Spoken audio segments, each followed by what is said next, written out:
I am Childeric II, king of the Franks, born to the line of Clovis, founder of our mighty kingdom. My life, and my reign, were shaped by both fortune and peril, beginning with my ascent to the throne in the year 662, when I was but a boy of 13. My brother Clotaire III had passed, leaving the crown of Neustria to me, a mantle far heavier than I could have foreseen.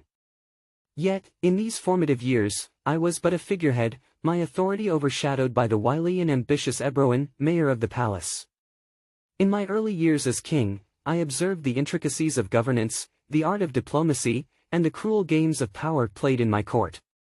Ebroin's ambitions often clashed with my vision of rule, for I sought justice and unity among my people, while he pursued dominance and control. The nobility of Neustria was restless under his heavy hand, and soon rebellion brewed.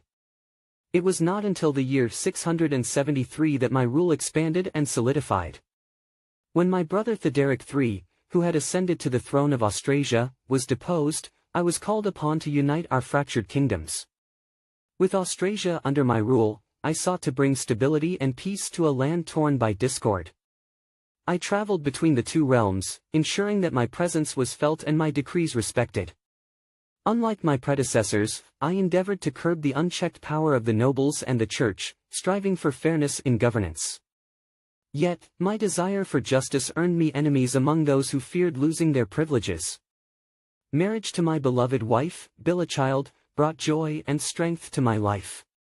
She was a wise and gracious queen, her counsel invaluable as I navigated the treacherous waters of kingship. Together, we embodied a vision of unity and stability, and for a time, the kingdom flourished. However, whispers of dissent never ceased, for no king reigns without intrigue. My greatest challenge came in the form of my own ambition to rule as a just and independent monarch. I sought to weaken the mayors of the palace, whose power had long overshadowed the Merovingian kings. In doing so, I clashed with the entrenched nobility, whose loyalty was fragile and often swayed by promises of greater power. My insistence on upholding the law and punishing corruption, even among the powerful, earned me both respect and enmity.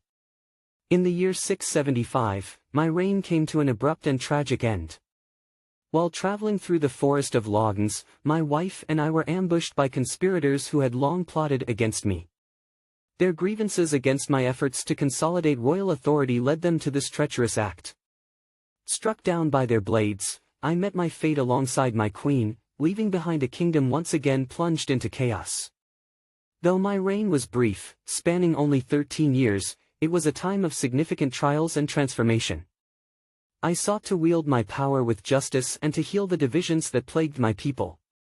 History may remember me as a king undone by ambition and treachery, but I take pride in the legacy of striving for a united and just Frankish realm. My death served as a grim reminder of the fragility of power and the ceaseless struggle to govern amidst human ambition and greed.